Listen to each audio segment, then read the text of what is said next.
If you can't speak English fluently, your brain needs training, not more grammar. Segment 1. Why your brain freezes. When you try to speak English, you don't struggle with English because you are bad at languages. You struggle because your brain was trained to fear English. That sentence may sound uncomfortable, but it explains everything. You understand English. You recognize words. You can read articles, watch videos, even think in English sometimes.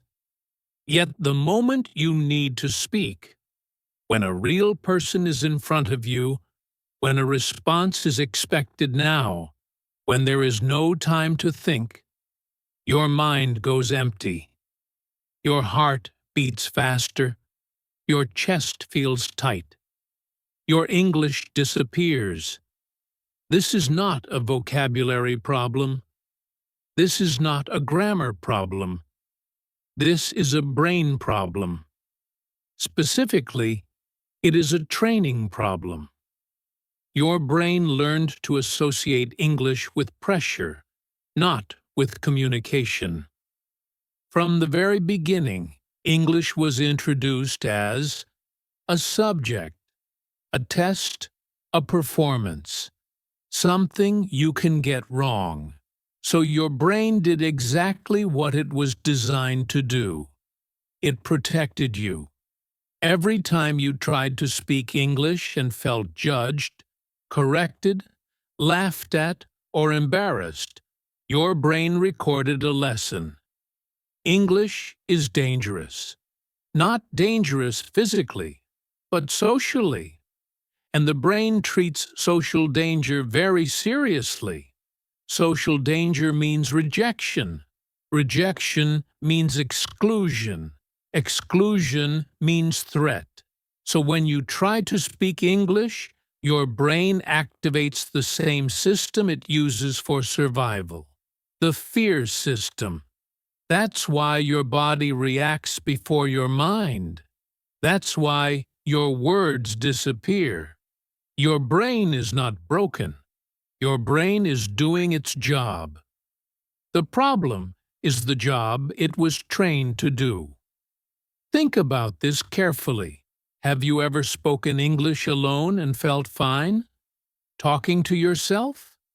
Practicing quietly? Repeating sentences? No fear. But add another person, and suddenly panic appears. That tells us something important. The problem is not English. The problem is English under observation. Your brain does not freeze because it lacks language. It freezes because it fears judgment. This is why many learners say, "I know English, but I can't speak." What they really mean is, "I know English, but my brain shuts it down when I feel evaluated." Evaluation kills fluency. Language lives in freedom.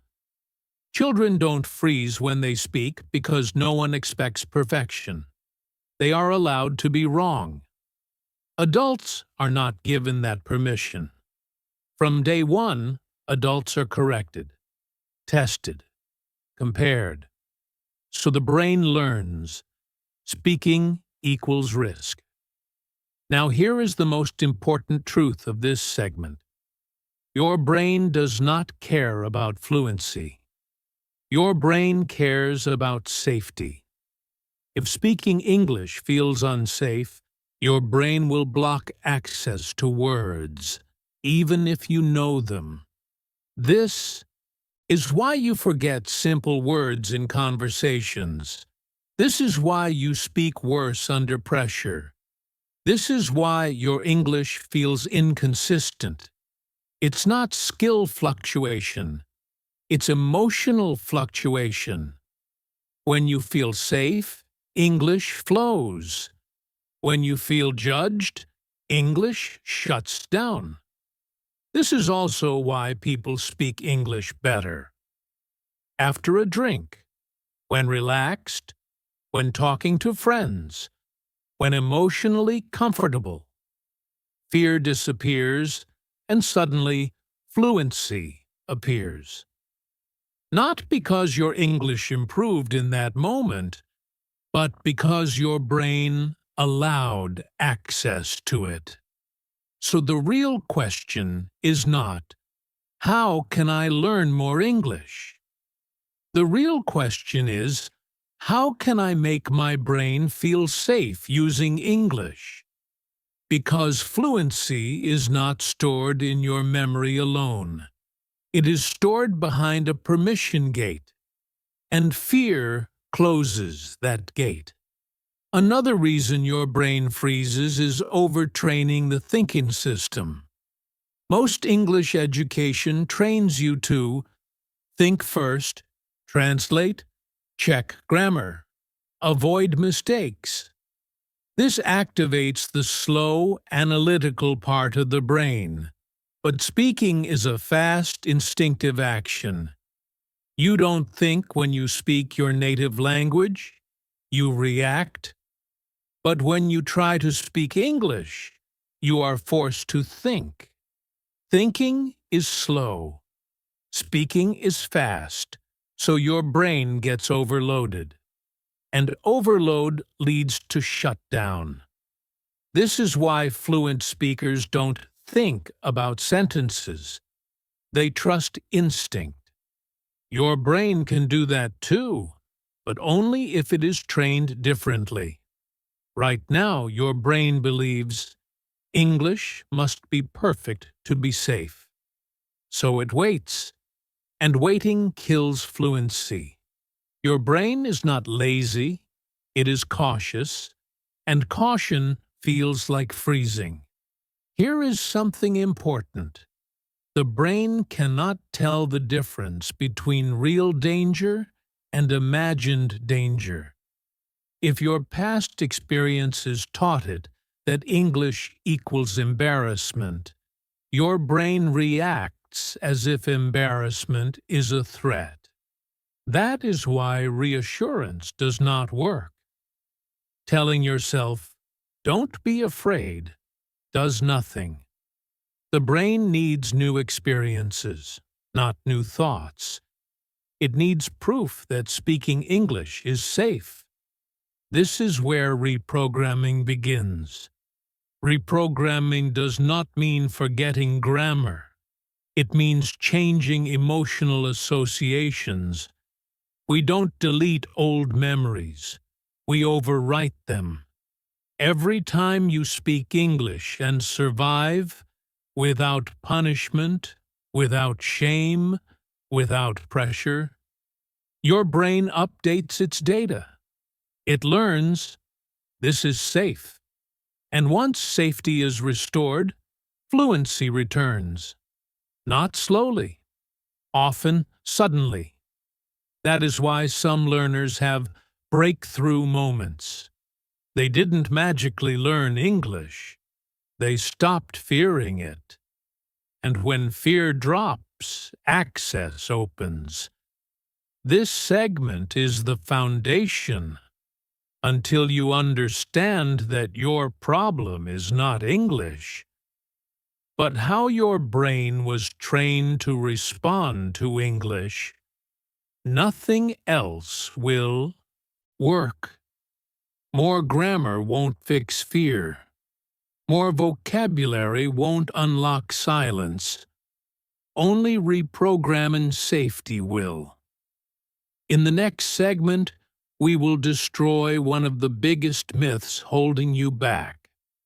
That grammar is the reason you can't speak. And once you understand that truth, English will feel lighter immediately. Segment 2. Grammar did not fail you. Training did. If grammar were the key to fluency, you would already be fluent.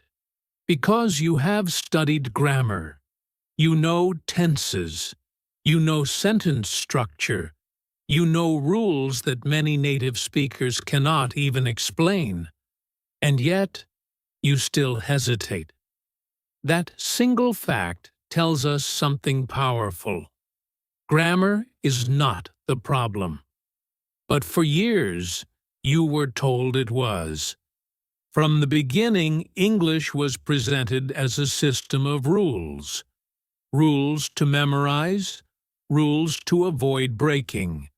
Rules that decide whether you are good or bad at English. So your brain learned a dangerous equation. Speaking English, chakras, applying rules correctly under pressure. That equation is what broke fluency. Not grammar itself, but how grammar trained your brain. Grammar training turned English into a test, not a tool. And tests create fear. Think about how you were taught. You were corrected immediately. Mistakes were highlighted. Wrong answers were punished, sometimes with marks, sometimes with laughter, sometimes with silence. So your brain adapted. It learned.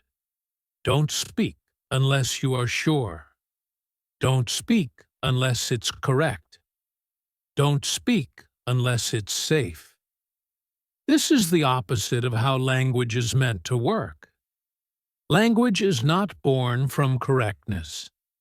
Language is born from use. Grammar was never designed to teach you to speak. It was designed to describe language after it exists. Children do not learn grammar first. They speak first, badly. Grammar comes later, naturally, but adults are forced to reverse the process. And that reversal confuses the brain. Here is the core problem. Grammar trains the thinking brain. Speaking requires the reacting brain. These two systems compete. When you try to speak English, grammar jumps in and says, check the tense. Is this correct? What if it's wrong? That thinking slows everything down, and speaking cannot wait. So the brain freezes, not because it doesn't know English, but because it knows too many rules. Rules increase hesitation. Hesitation kills flow. Flow is fluency. Native speakers do not speak by rules. They speak by instinct. They don't ask, is this present perfect or past simple? They say what feels right. Your brain can learn that too. But it won't happen through more grammar. Because grammar does not train instinct. It trains analysis. And analysis is slow. This is why many learners say, I know the grammar, but I can't speak. What they really mean is, my thinking brain is blocking my speaking brain. Your brain was trained to pause before acting. That is useful in exams. It is deadly in conversation. Real conversation does not allow pauses for analysis. It requires trust. And trust comes from repetition, not from rules. Here is another uncomfortable truth. Most grammar study increases fear. Why? Because it constantly reminds you that you can be wrong. Every rule introduces a new possible mistake. So instead of freeing you, grammar traps you. You don't speak freely. You monitor yourself. Monitoring creates anxiety. Anxiety creates silence. This is why people who stop studying grammar sometimes improve faster. Not because grammar is useless, but because fear is reduced. This does not mean grammar has no place. grammar is a map, not a motor. A map helps you understand where you've been, but it does not move you forward. Movement comes from action, and speaking is action. Grammar should support speaking, not control it. The mistake was letting grammar lead. Grammar should come after speaking, not before. But you were trained to put it first. So your brain believes, if I don't think about grammar, I will fail. This belief must be reprogrammed, because real speakers do not think first. They speak, then adjust. That adjustment happens automatically over time. Your brain is capable of this, but only if you stop forcing it to analyze every word. Another important point: fluent speakers make grammar mistakes constantly. They just don't care. They self-correct naturally. They continue. The listener understands. Communication succeeds. That is fluency. Fluency is not accuracy. Fluency is continuity. Grammar study trains accuracy. Speaking requires continuity. You were trained for the wrong outcome, and that is not your fault. You did what you were taught. But now it's time to change the training. Reprogramming does not mean deleting grammar from your brain. It means demoting it. Grammar should be in the background, not the driver's seat. The driver is instinct. The driver is reaction. The driver is meaning. When you speak your native language, you don't assemble sentences. You release thoughts. English must reach that state. And it can, but only if grammar stops interrupting. Here is the shift you need to make. Stop asking, "Is this sentence correct?" Start asking, "Did my message go through?" That single question reprograms priority. Communication first. Correction later. Correction without communication is useless. Communication without perfection still works. Your brain must experience success without grammar control. That experience rewires fear. Once your brain sees that you can speak and survive, even with mistakes, it relaxes. And relaxed brains speak better. This is why grammar-heavy learners often sound tense, while less trained speakers sound confident. Confidence does not come from knowledge. It comes from permission. Permission to speak imperfectly. Permission to be human. Grammar training removed that permission. Reprogramming gives it back. In the next segment, we will go deeper into how the brain actually learns to speak, and why reaction, not translation, is the real path to fluency. That segment will explain why children, immigrants, and confident speakers all follow the same pattern, and how you can too. Segment 3. How your brain actually learns to speak a language. Your brain does not learn to speak a language by understanding it. It learns to speak a language by using it under real conditions. This is one of the most misunderstood truths about language learning. Most people believe, if I understand English well enough, speaking will come naturally. But understanding and speaking live in different systems of the brain.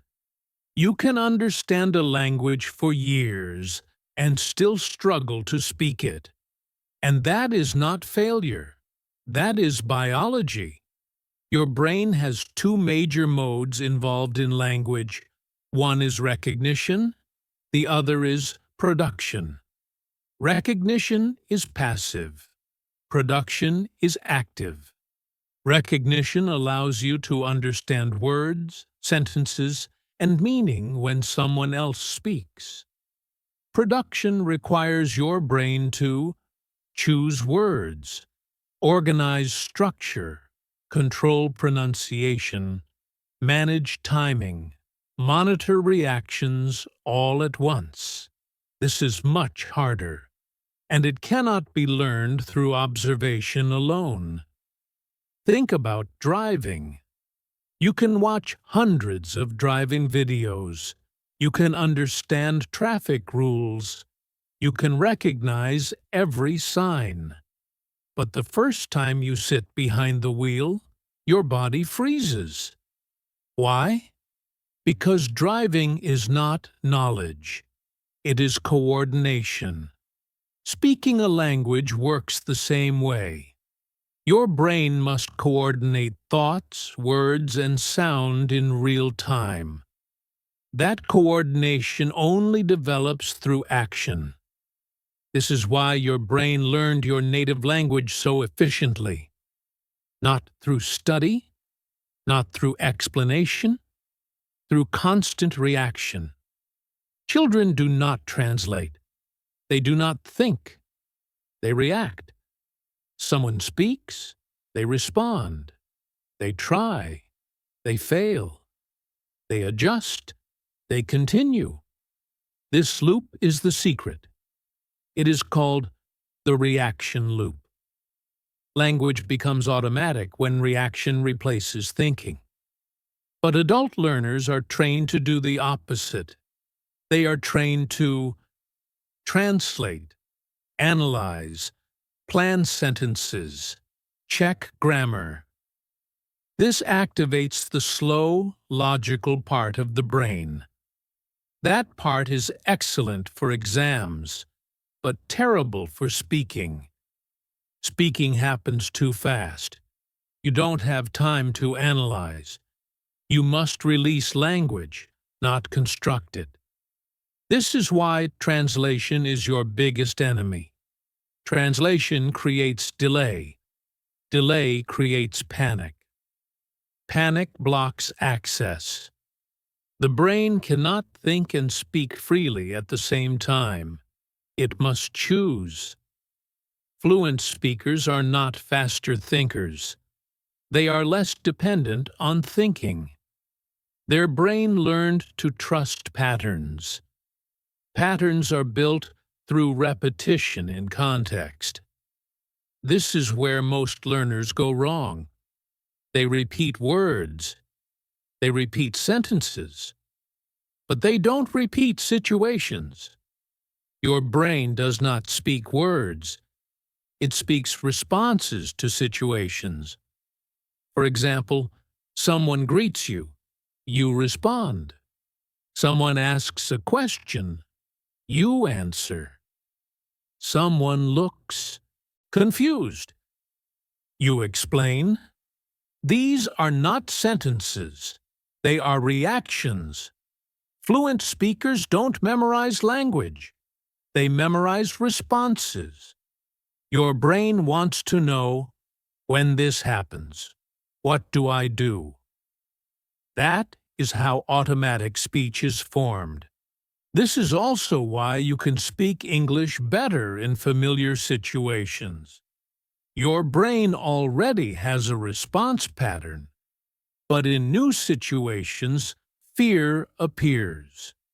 Not because English is hard, but because the brain lacks a stored reaction. Understanding this changes how you practice. Instead of asking, "What words should I learn?" you ask, "What situations should I train?" Because situations activate the speaking system. Words alone activate memory. Situations activate reaction. Another important factor is emotional load. Your brain learns faster when emotion is low. Fear slows learning. Safety accelerates it. Children learn fast because they feel safe making mistakes. Adults learn slowly because they feel judged. Your brain shuts down learning when it senses danger. So real speaking training must be low pressure, repetitive, emotionally safe, not intense, not perfection focused, not judgment heavy. This is why speaking to yourself works, why role play works, why low stakes conversations help. They reduce emotional load. And when emotional load drops, the brain releases language more easily. Another key difference between understanding and speaking is speed. Understanding allows delay. Speaking does not. Your brain must learn to respond quickly, not correctly. Correctness comes later. Speed comes first. This is why fluent speakers sometimes make mistakes. They prioritize response over accuracy, and accuracy improves automatically with use. Your brain is very good at pattern correction if it is allowed to speak freely. But when grammar interrupts constantly, correction never stabilizes. This is why overthinking blocks fluency. Thinking creates control. Control creates tension. Tension blocks flow. Flow is the goal.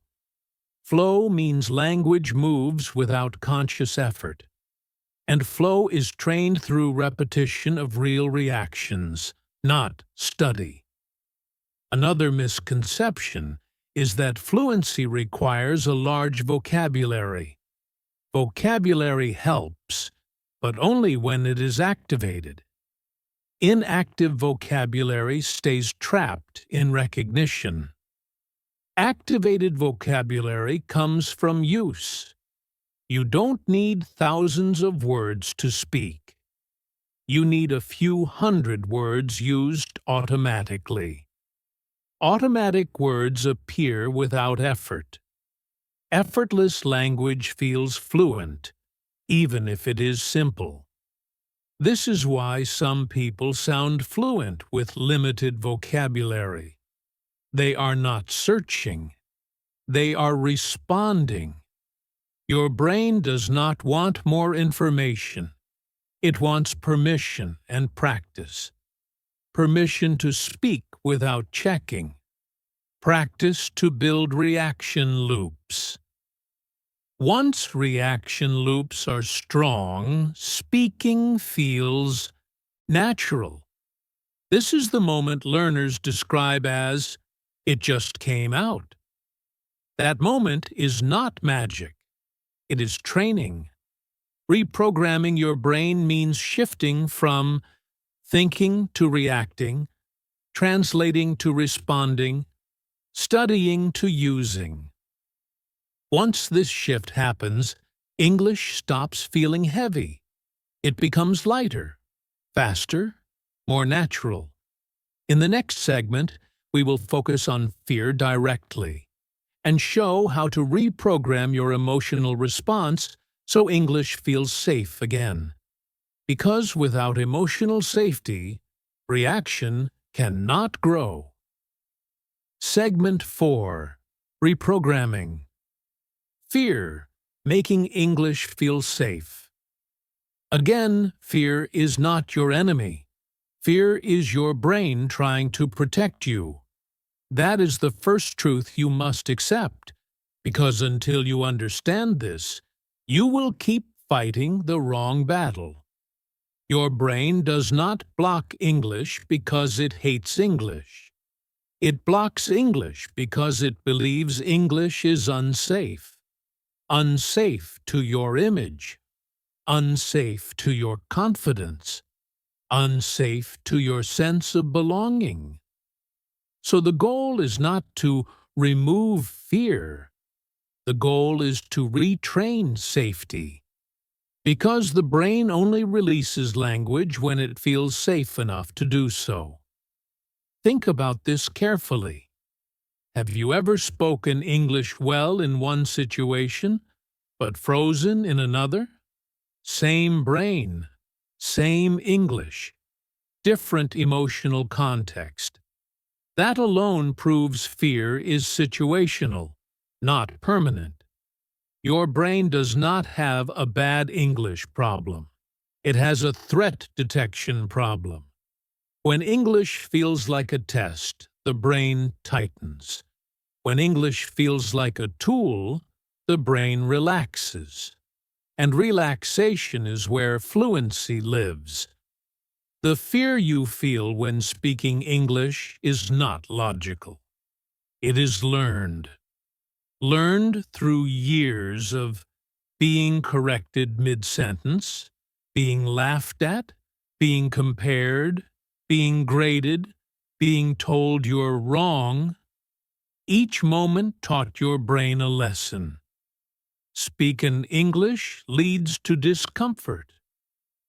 Your brain stored that lesson emotionally, not intellectually. That is why knowing grammar doesn't remove fear. Fear lives in the emotional brain, and emotional memories are not erased by logic. They are replaced by new experiences. This is where reprogramming begins.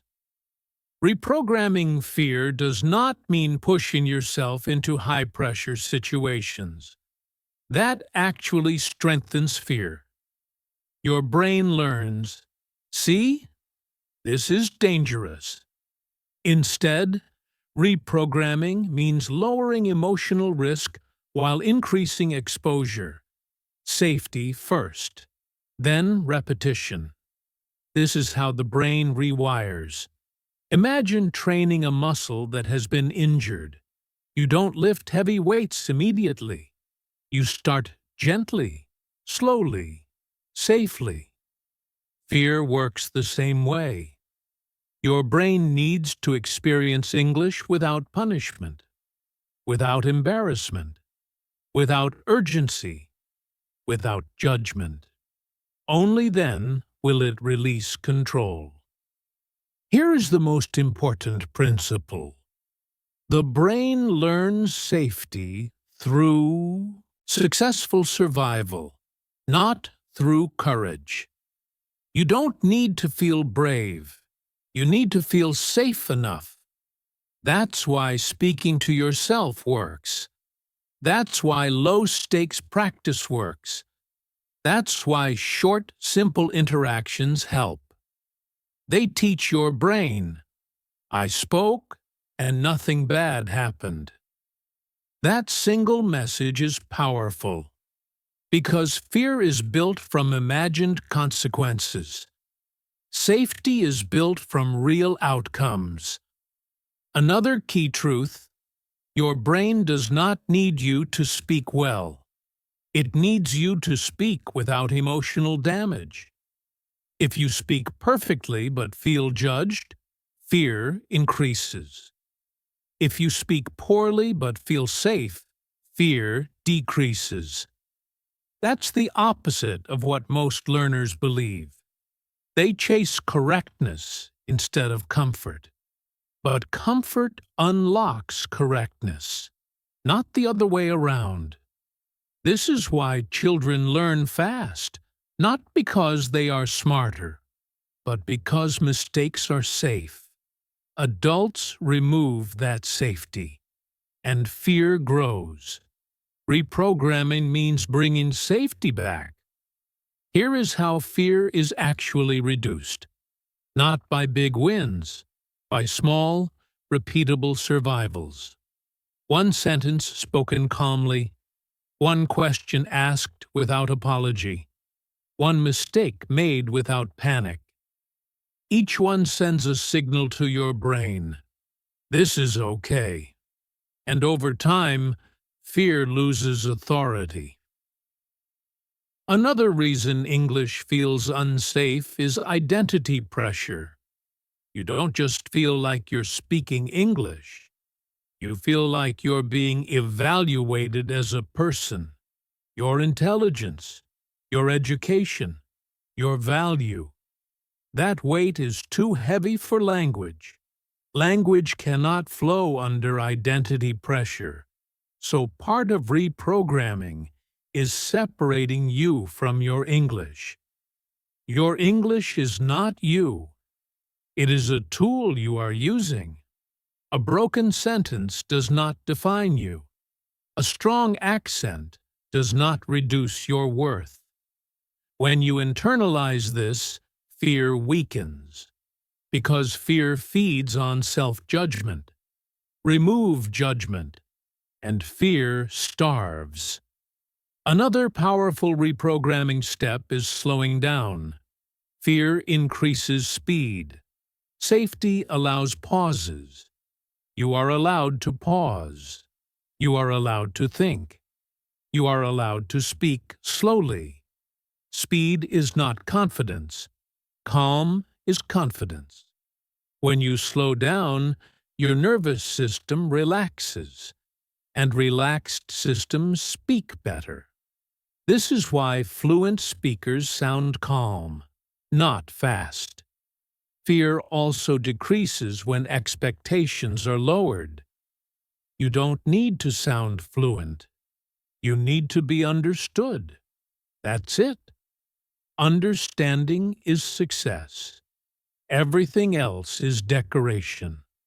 When your brain learns that being understood is enough, pressure disappears.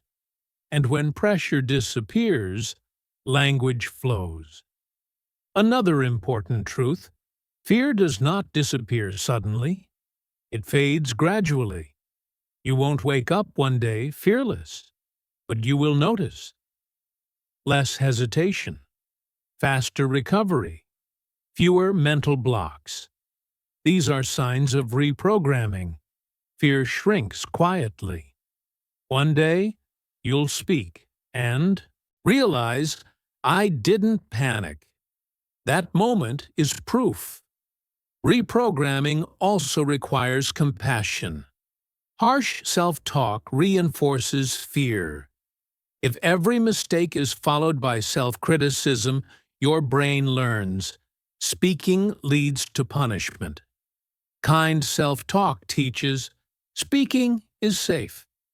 After speaking, even badly, say, that's okay. I tried. I'm learning. These words matter. They train safety. Your brain listens to how you treat yourself. And finally, understand this. Fear is not a sign you should stop. It is a sign you are at the edge of growth. But growth only happens when fear is met with safety, not force. Reprogramming fear is not about becoming fearless. It is about becoming comfortable enough to continue. And once you can continue, fluency follows. In the next segment, we will move into building automatic English, how to stop translating, stop thinking, and let English come out naturally. Because once fear is lowered, automatic speech becomes possible. Segment 5. Building automatic English. Stop translating. Start responding. If English still feels heavy in your mouth, if sentences feel slow, if you know what you want to say but can't say it fast, there is one main reason. Your brain is still translating. Translation is the final chain holding fluency back. Not because translation is wrong, but because it is temporary, and you stayed there too long. Translation is useful at the beginning. It helps you understand meaning. It helps you connect new words to known ideas. But translation was never meant to be permanent. Fluent speakers do not translate. They respond. And automatic English begins the moment translation ends. Here is the uncomfortable truth. As long as you translate, English will never feel natural, because translation adds a step, and speaking has no time for extra steps. Your brain must move directly from idea, English, not idea, native language, English, grammar check, speech. That chain is too slow. And slowness creates anxiety. Anxiety creates silence. So how do you stop translating?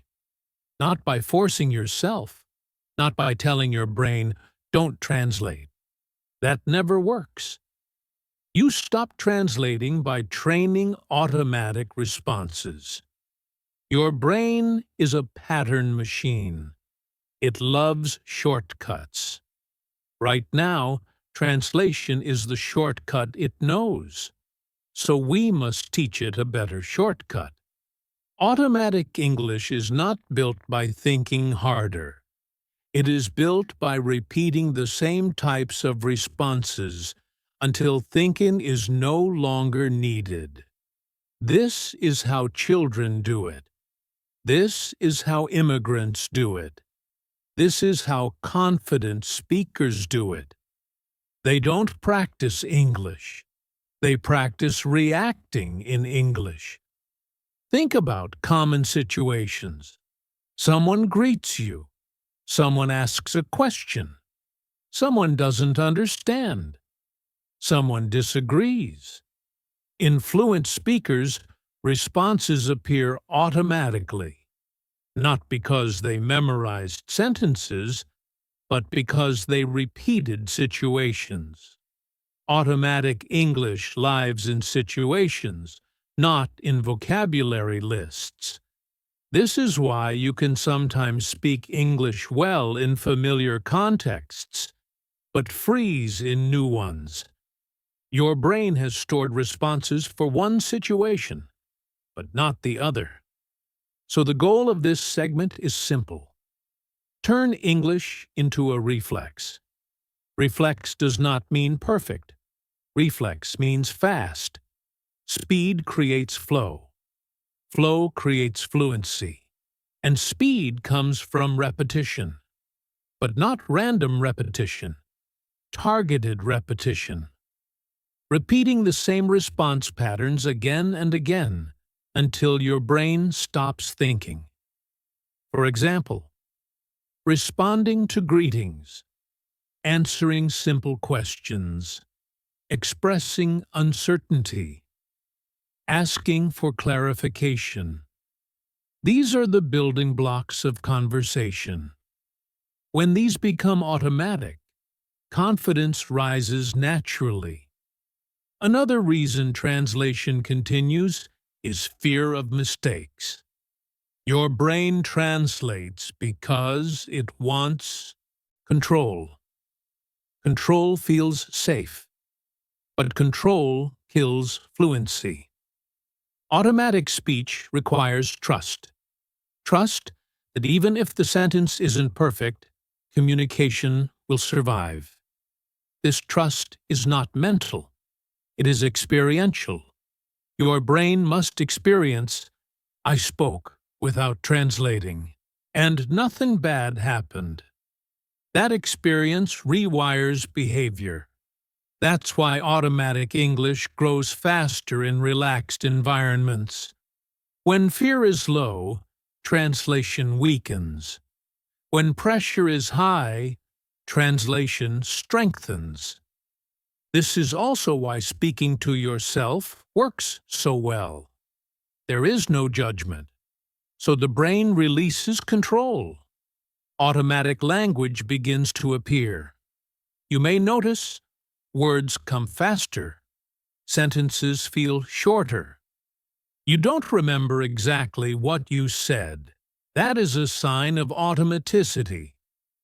Another key shift is accepting simple English. Translation often happens because you want to say something complex. Complex ideas increase thinking. Simple ideas flow. Automatic English is simple English first. Complexity comes later. Fluent speakers didn't start complex. They started functional. They could greet, ask, answer, clarify before they could debate or explain deeply. Trying to speak complex English too early keeps translation alive. Simplicity kills translation. Another mistake learners make is waiting for automatic English to arrive. Automatic English is not a gift. It is a habit. Habits are built through repetition. Daily repetition. Same situations, same responses, not variety, consistency. Your brain needs familiarity, not novelty. Novelty excites the brain. Familiarity automates it. This is why repeating the same phrases is not boring. It is powerful. Repetition creates speed. Speed creates confidence. Confidence reduces fear. Fear reduction allows more automaticity. It's a loop. Automatic English also requires tolerance for imperfection. Your first automatic sentences will not be beautiful. They will be short, sometimes incorrect, sometimes incomplete. That is normal. Fluency grows from ugly beginnings. If you wait for beautiful English, automatic English will never form, because beauty requires thinking, and thinking blocks reflex. Automatic English is like muscle memory. You don't think when you walk.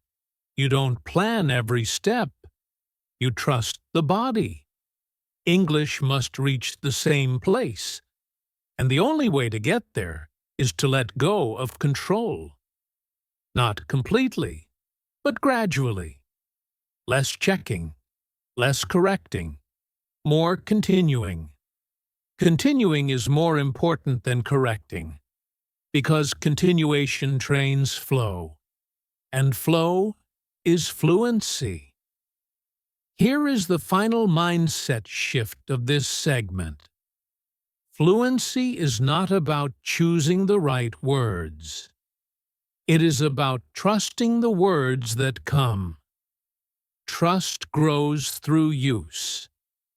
The more you respond instead of translate, the weaker translation becomes.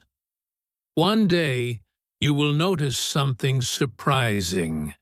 You will answer in English, and only later realize you didn't translate.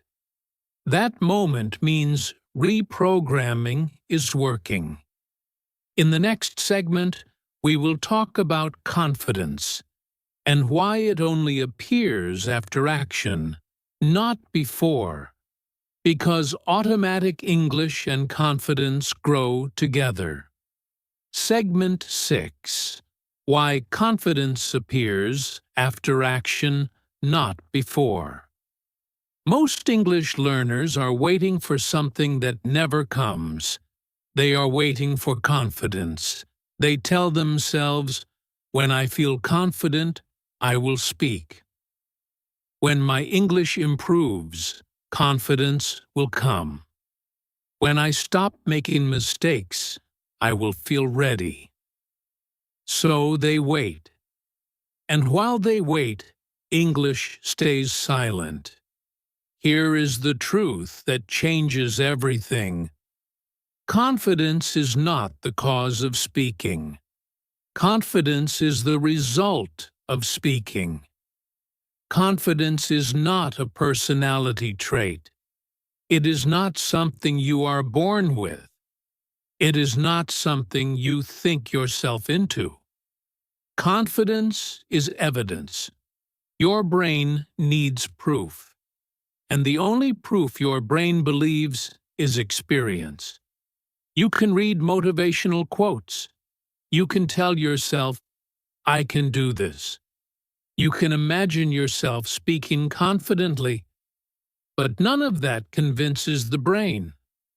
The brain believes one thing only: what happened last time.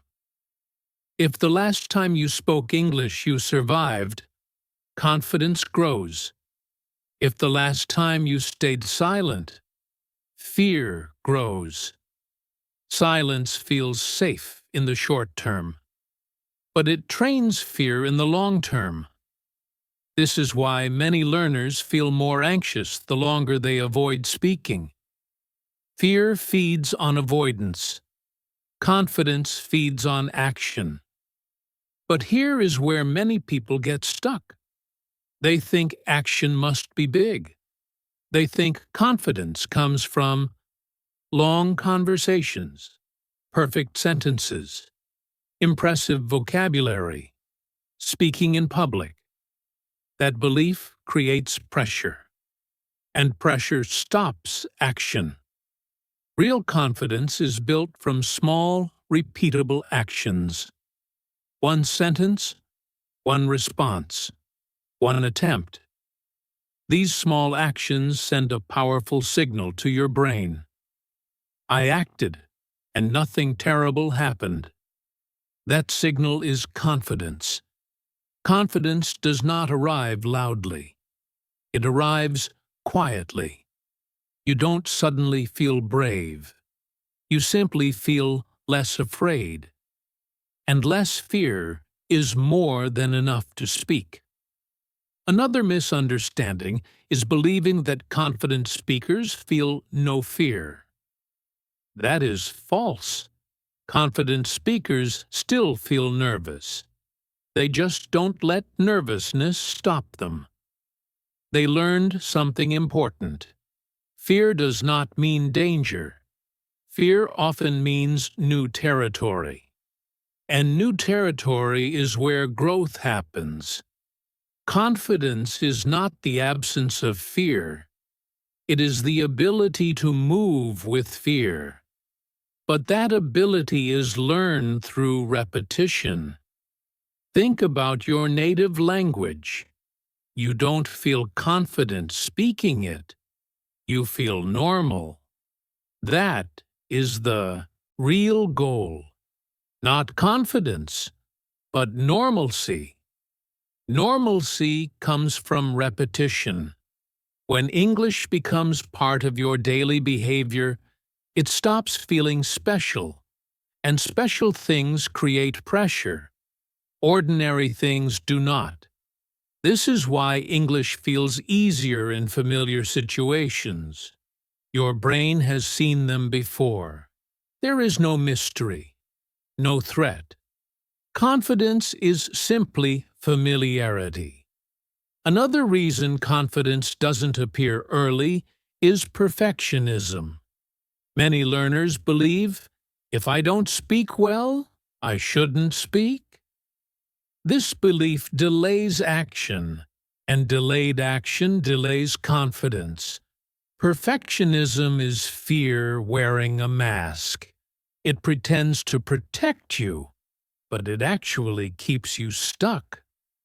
Confident speakers allow themselves to sound imperfect.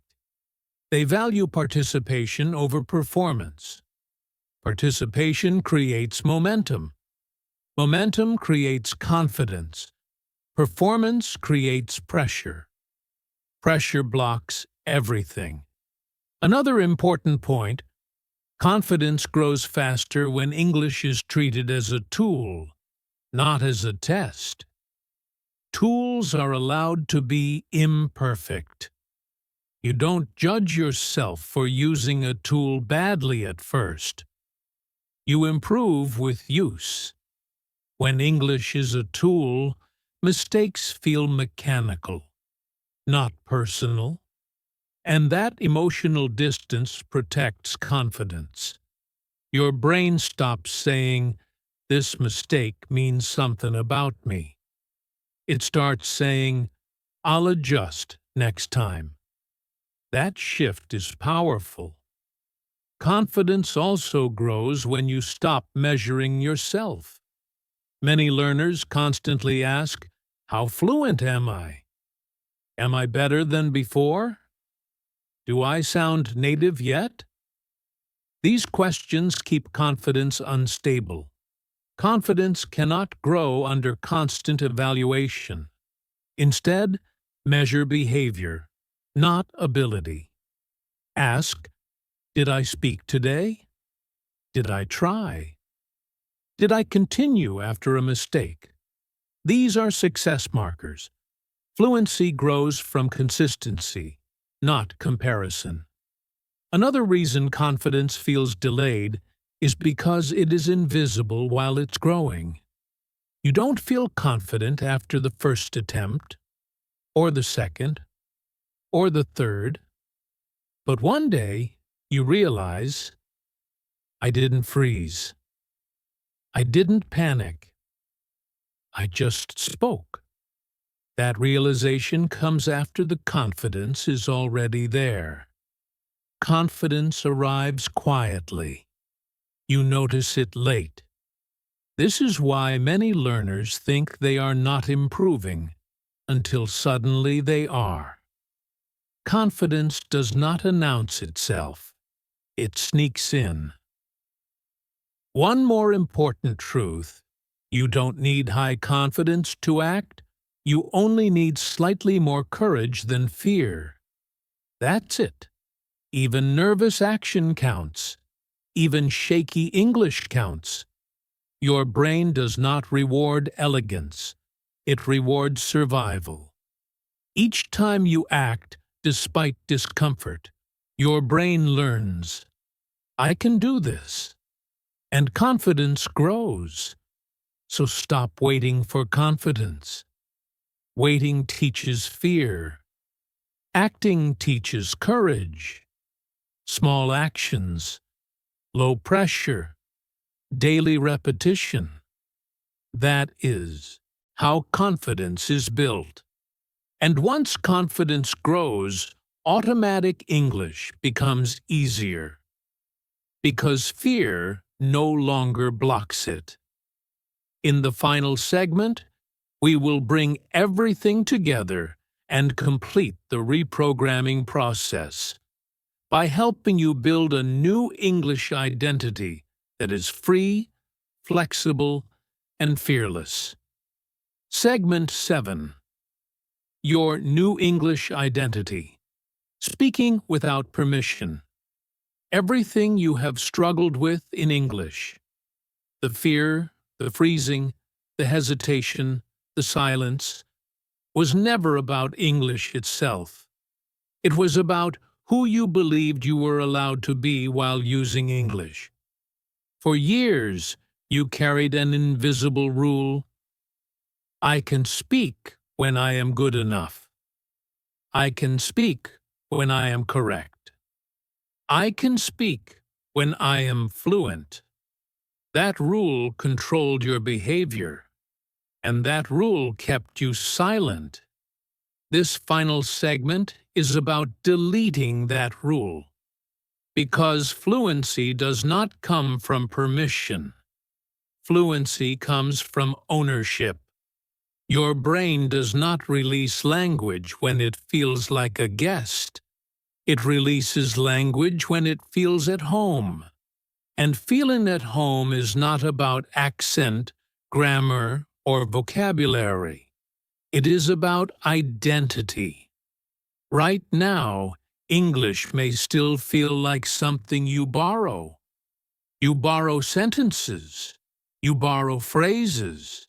You borrow confidence. Borrowed things always feel fragile.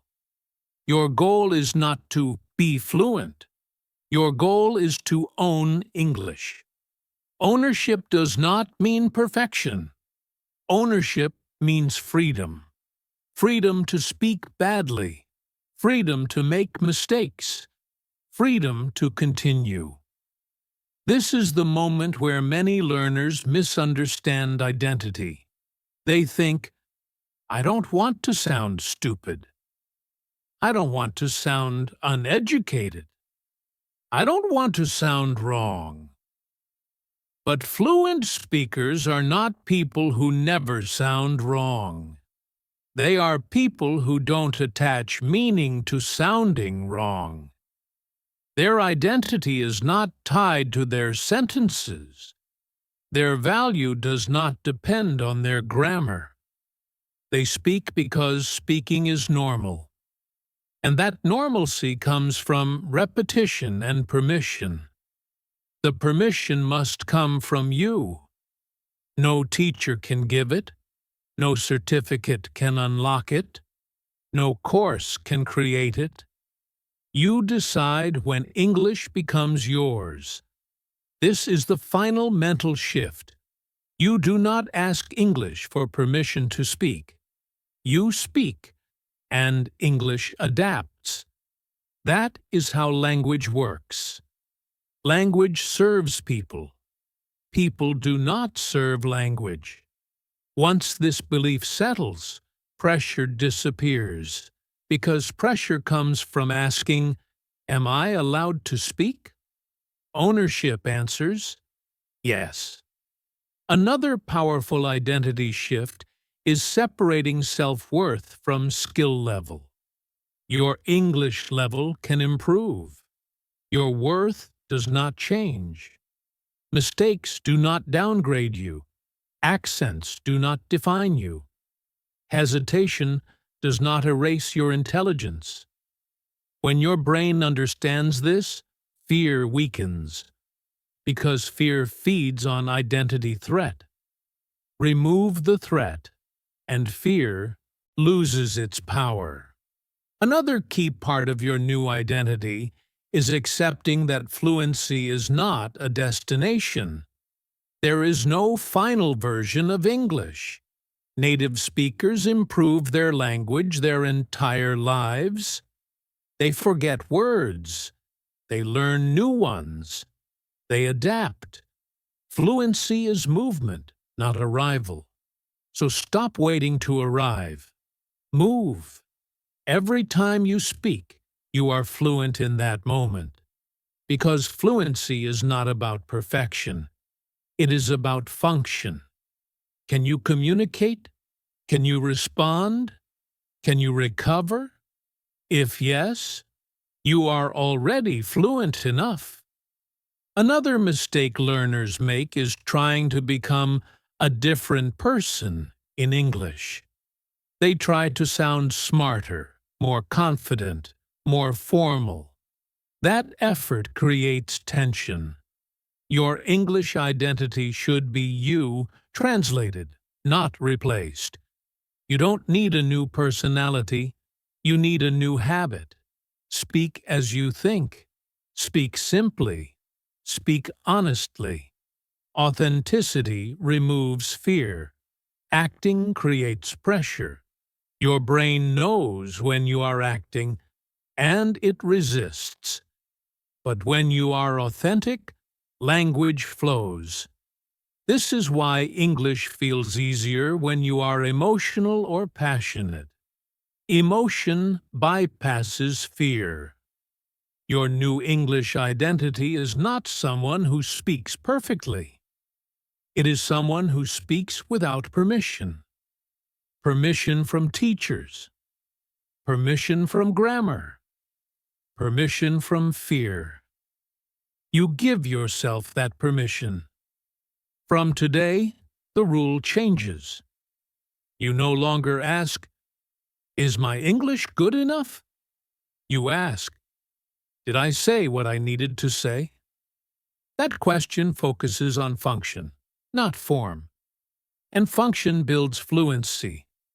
Your brain is already capable. It just needed a safer identity. An identity where mistakes are allowed, where speaking is normal, where silence is not protection. Once this identity settles, something interesting happens. You stop thinking about English. You start using it. And when you use something daily, it becomes part of you. English stops being a subject, stops being a goal, stops being a fear. It becomes a tool, and tools are meant to be used. The final truth is this: you don't become fluent and then speak. You speak, and fluency follows.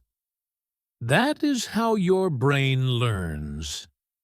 That is how fear fades. That is how English becomes yours.